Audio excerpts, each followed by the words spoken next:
All right, like Joe just said, my name is John, and I have the privilege of being in leadership. It's really fun.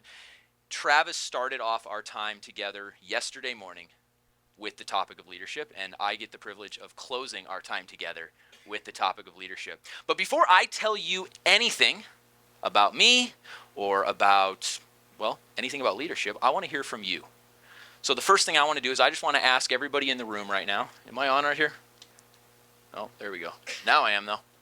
All right. What is the best part about being a leader? Anybody? What's the best part about being a leader? The impact. Influence. Improving people's life.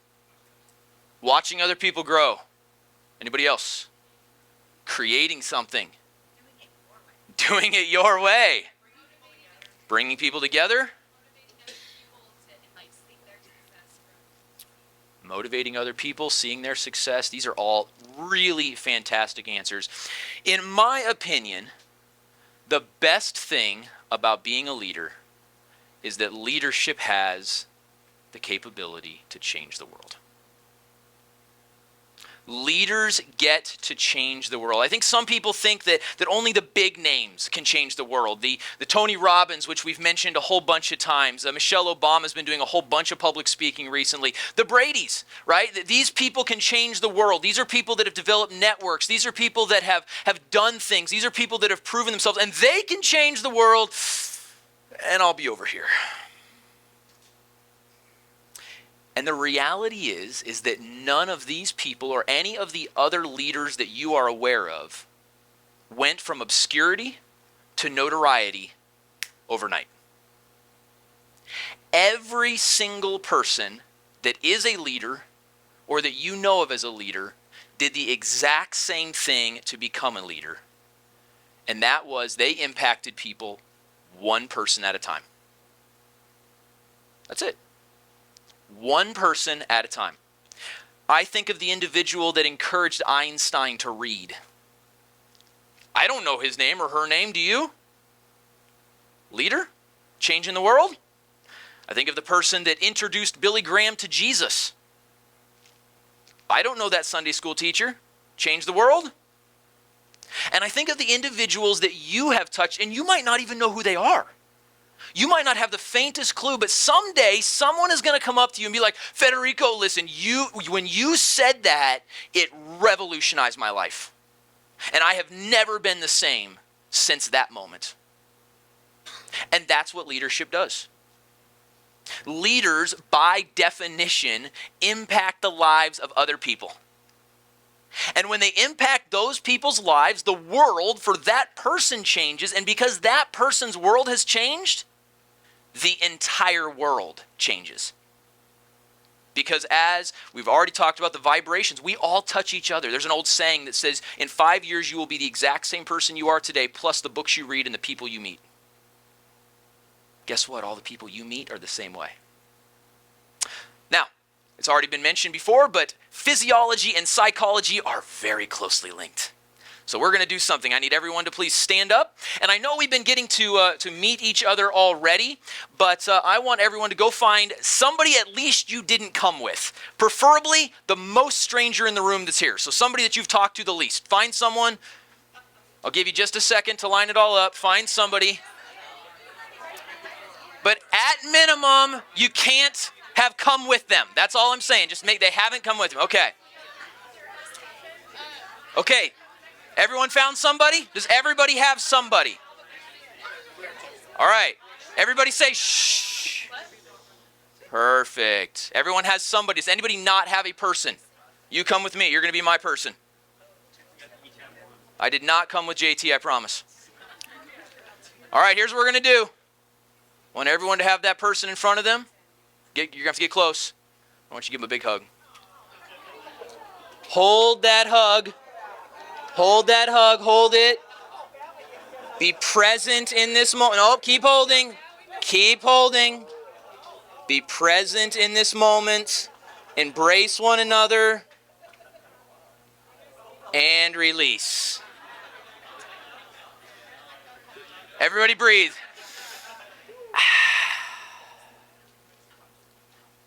Now, Psychologically and scientifically, you just did something to each other. Science would say that you just released oxytocin into the brain and activated the internal opioid system, creating a bond and releasing feelings of happiness. And whether you know the science or not, what you know is right now you feel a little bit lighter. You feel a little bit happier. And you know why? Because while you were hugging that person, they were hugging you. And you got the same benefit of the hug. Give yourselves a hand while you get back to your seat.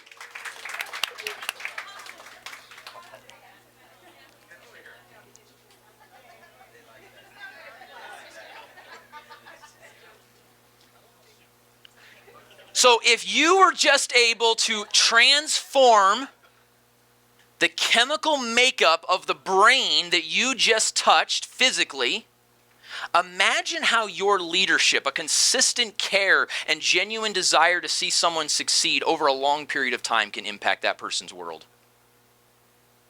Imagine the impact that you can have. And this is why I love working with leaders, because as I work with leaders, I get to empower people who go out and empower people who go out and change the world.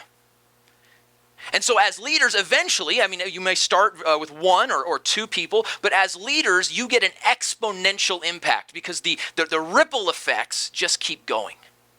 They just keep going and going and going. But I'm sure there is someone in this room. I know we got a lot of people. You're stepping into your leadership, but I'm betting there's somebody in this room that's thinking, yeah, John, that sounds good. It does. It really does. I like the idea. I want to be a leader, but John, I don't have 20 years of leadership experience. John, I'm not a public speaker. John, I just bought a business, or I'm just starting my business, and frankly, I feel so in over my head right now that the idea of changing the world is just mind-boggling to me. And to those of you that are thinking that way, I have a story for you. It's for everyone, but specifically for those of you that might be struggling with the very idea that you can be a leader that changes the world. You see, when you look at me, you see what I hope is a polished public speaker. I hope you see a leader. I hope you see someone that cares and loves and is making an impact. But what you don't see at this moment is my story. How many of you guys were 19 once? Twice. Every day, 365 times. How many of you made dumb decisions when you were 19? Dumb decision you made when you were 19. Just one, just an example. Decided on an icy road to sit there and accelerate as fast as I could. Ooh, nice. All right. Spinning out on icy roads. Anybody else want to share a dumb idea at 19? I mean, we're not trying to embarrass each other. I just, want to lay a good foundation. Here's what you don't see, guys. Here's what you don't see. At 19, I made a very foolish decision. I went with 3 of my friends. We had the bright idea of lighting a building on fire.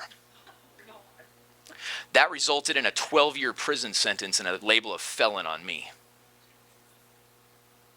That's a jail photo, and that, I believe, was my booking photo into the Arizona State Department of Corrections. That's what you don't see. And you know what? There are people in this world that believe that I should have no place on this stage. That I should be sweeping floors somewhere, that I should not be given a second chance. And if I do, it certainly shouldn't be in impacting leaders. It certainly shouldn't be in the capacity to change the world. It should be sitting down and, quote, knowing my place. And yes, I've heard that a lot.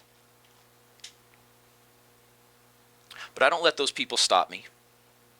I don't allow them to get in my way. Why? Because I know that during that time, sorry about this, guys. My computer keeps turning off. I know that during that time, that situation was redeemed. I did so many positive things. There was so much growth that happened in that time. I was able to earn several degrees. I earned 3 associates and a bachelor's and a master's while I was incarcerated. Family relationships were restored. I wasn't exactly I was a duplicitous kid. I had 2 different lives I lived, so obviously that put a strain between me and my parents, and so that was restored. But not only did I work on myself, which I absolutely had to do, I invested into others. I built the Inmate Peer Programs Department in the Arizona Department of Corrections. This was our mission statement: empowering individuals to positively engage with their community through a variety of programs and events designed to enrich the lives of all who are involved. And this was my setup. I was the CEO of this company in prison. I redeemed the time. It was something that I was able to do, and there's somebody that was here yesterday. He's not able to be here today, but he was here not because I impacted him in prison. I impacted somebody else, and they told him about him, and he actually came to this event because of the redemption story of prison. Now, I'm no longer the person that I was at 19, but here's what I want you to take away from this. If I can change the world with my backstory, there is not a reason that you have done, there's not a thing you've done at 19 or any other time in your life that should prevent you from going out and changing the world. Every single one of you has the capacity to make a difference in another person's life. And that is what it takes to change the world. And I want each of us to recognize that our gifts can change the world. Because again, we understand it here, but we struggle to believe it here. But just like the hug, right, the physiology, it works, I believe there's also power in the spoken word. And so here's what I want you to do. I want you to turn to the person to your right and the person to your left, and I want you to say, I am going to change the world. Other way, I am going to change the world.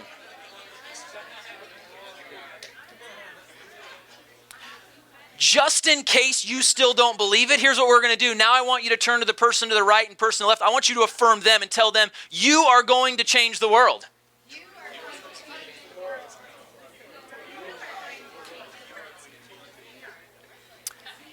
And this next one, I want us to all say together. And I want us to say it like we mean it. I want us to lose our voices more than Joseph as we say it together on 3. Ready? 1, 2, 3. We are going to change the world. One more time. We are going to change the world. Excellent. Do you believe that? Yes. Good. Then let's get practical. How are we going to change the world? How do we do it? It's great. I'm glad we're there. I'm glad we're ready to say I can. But how?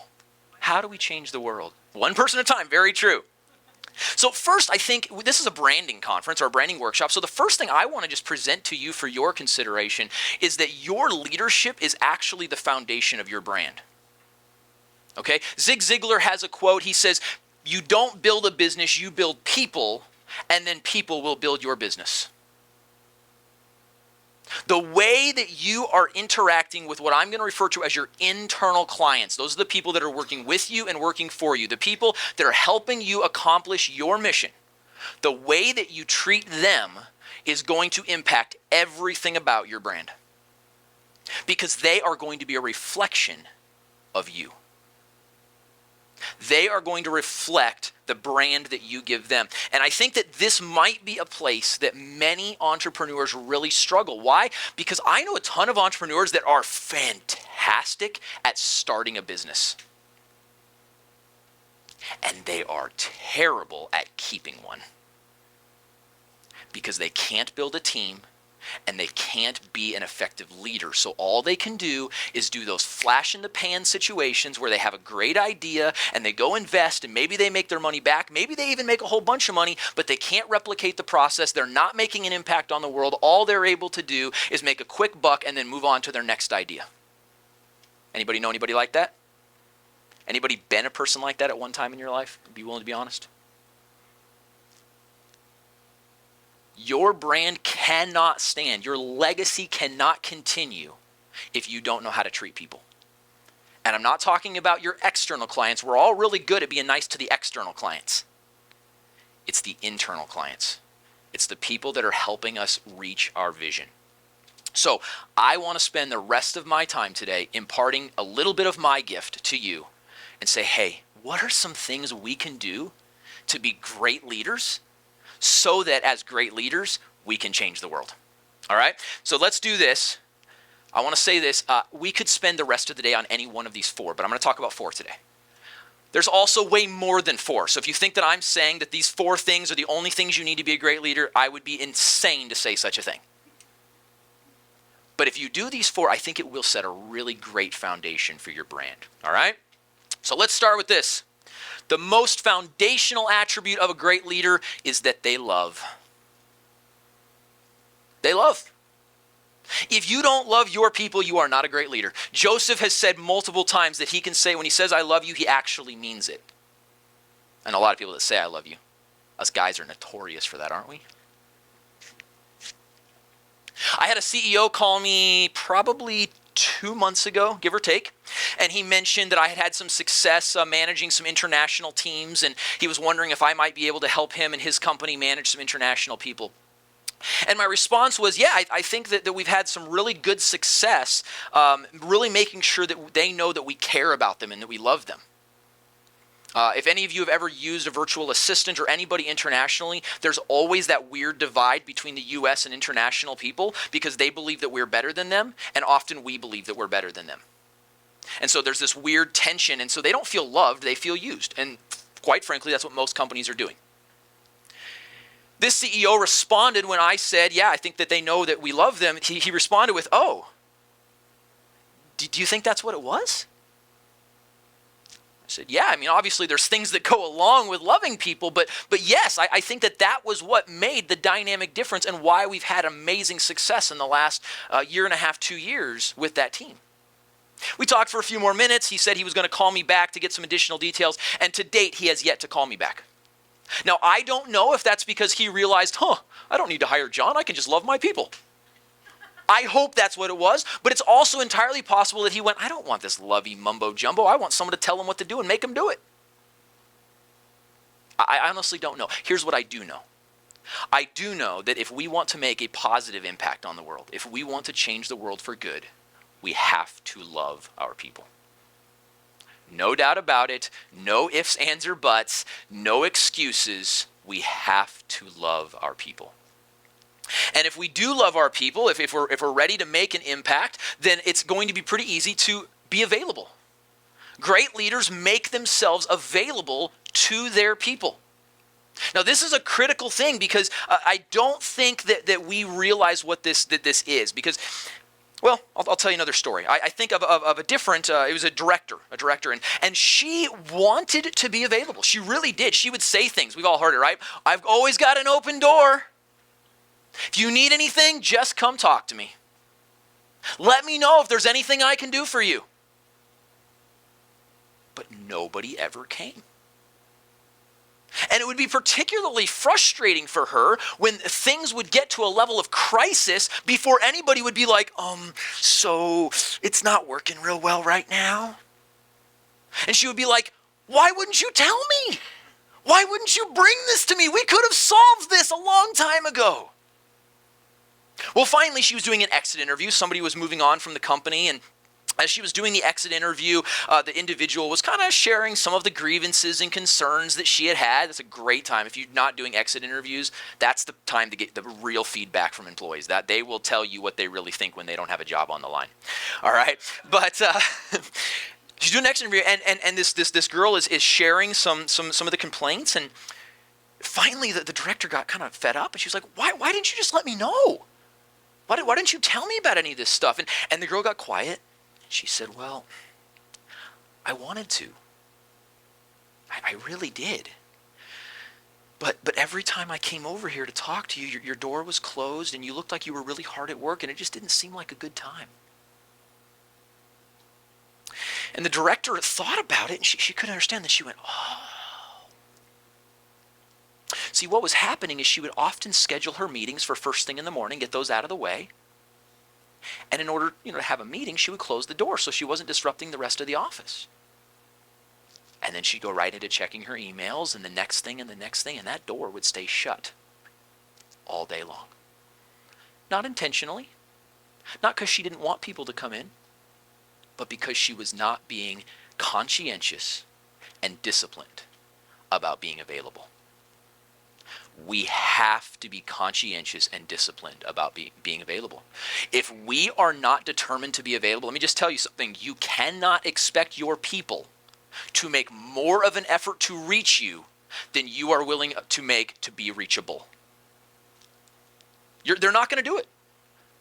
The title of leader is too amazing. They're in awe of you, I promise. And they're never going to do anything that they think is disruptive.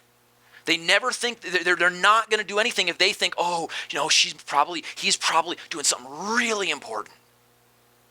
So we cannot expect them to do what we are not willing to do. If we are not being disciplined and determined and making ourselves available, we cannot expect them to make the effort that we are not willing to make. My computer turned off again on me. No, it's just, I should have changed the timers, what I should have done. You know what I'm going to do? See, I always come with a backup plan. Backup plans are the bomb, and I've got the same notes right here. Look at that. All right. A major factor of being available requires time. We have to be willing to make time. Maybe that's scheduled. Maybe it's like every Friday morning my office is going to be open and I'm not going to be doing anything else. I'm literally going to be sitting there twiddling my thumbs until someone shows up. And if no one shows up, I'm going to go out and talk to you. Something's going to happen. But it requires time. And so what I want to do is I want to get us involved again. I want you to go back to the person that you hugged, all right? And I want you to discuss for just a couple of minutes what this quote means. Here we go.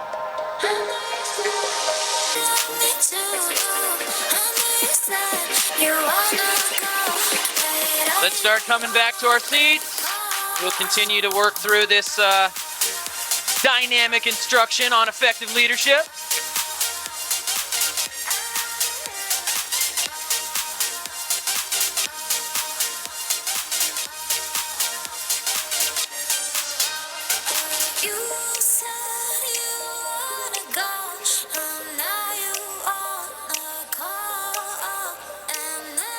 All right.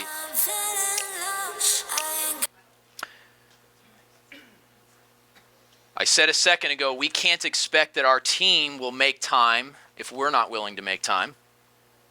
Not only can we not expect our team to make time for us if we're not making time for them, but worse, if we are not setting an example of making time, they are not going to be making time for your external clients. Any of you ever walked into a store and felt like you were an inconvenience to the establishment?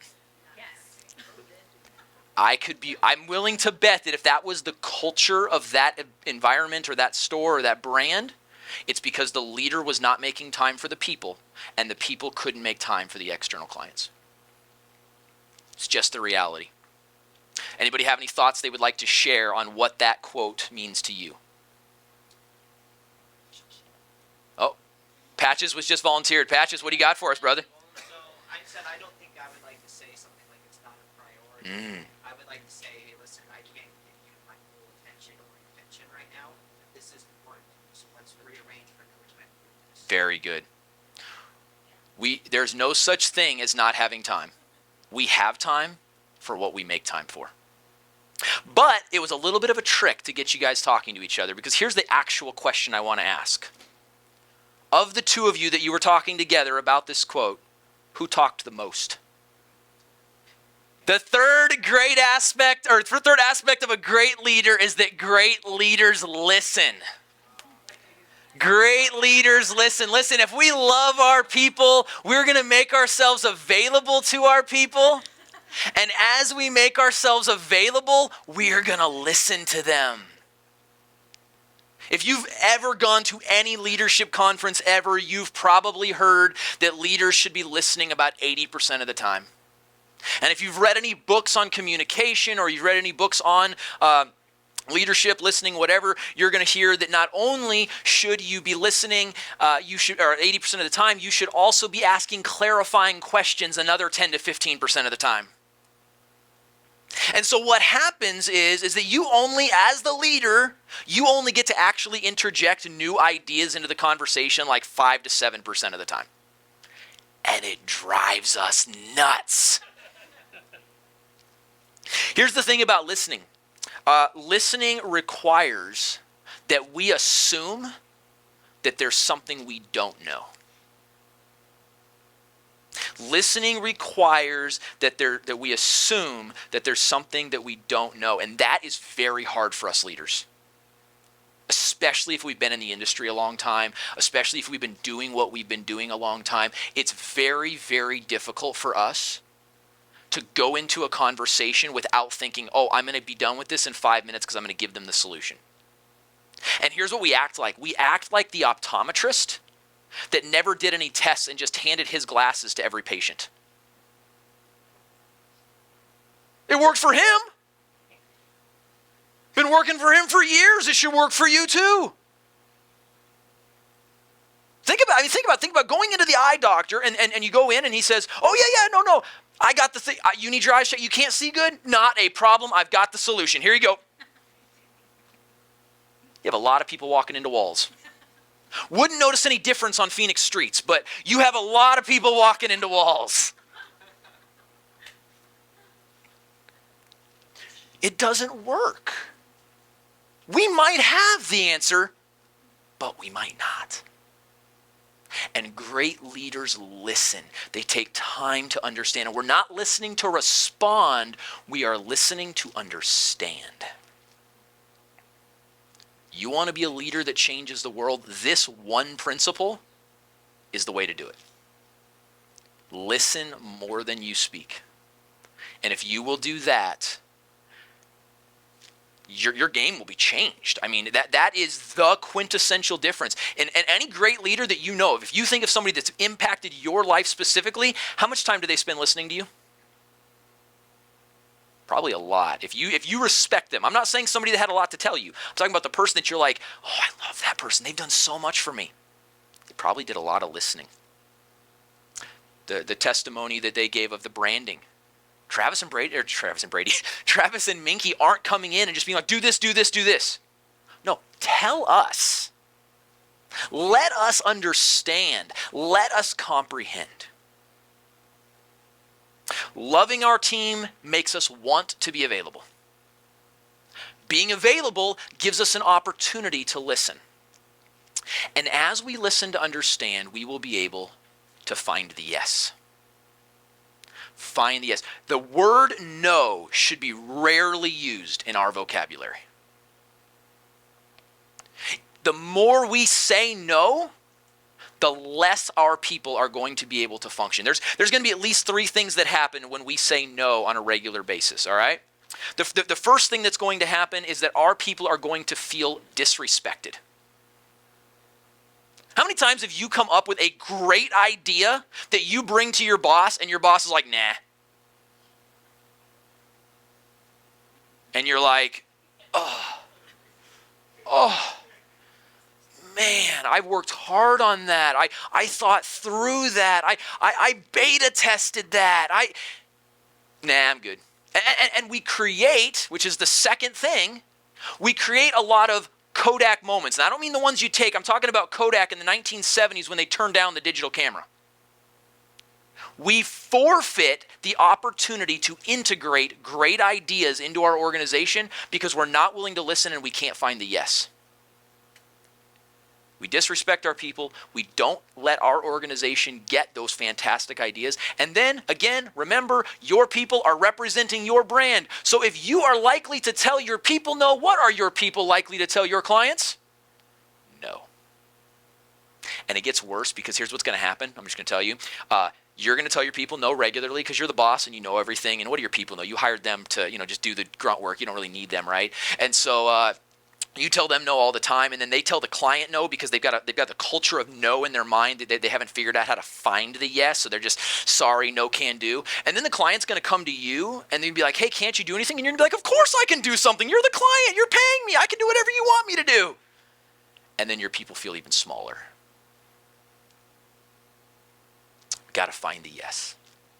And here's the thing. These 4 principles, love, availability, listening, and finding the yes, are important no matter what kind of leadership you're in. You're a company owner, you're a CEO, you're a Fortune 500. Love your people, make yourself available, listen, and find the yes. You're a middle manager, love your people, make yourself available, listen, and find the yes. And since I know many of you are parents, you're leading your children. Love your people. Make yourself available. Listen and find the yes. My friends, as leaders, we have a gift that can change the world. And some of you are doing that one person at a time, whether that's a client at a time or whether you have one person working for you. Others of you are already making an exponential impact. But we're all changing the world. Every single one of us is changing the world. And in both cases, whether one person or whether that exponential 150 million person impact, you are sharing your gift of leadership and you're changing the world. You're here today to learn about how to grow your brand. And so I would submit to you today that if you will work on your leadership, if you will improve in these areas, your brand will blossom like you've never seen. And more than that, you'll create a legacy that outlives any business enterprise. My friends, ladies and gentlemen, it's been an honor. Thank you so much. Let's go change the world.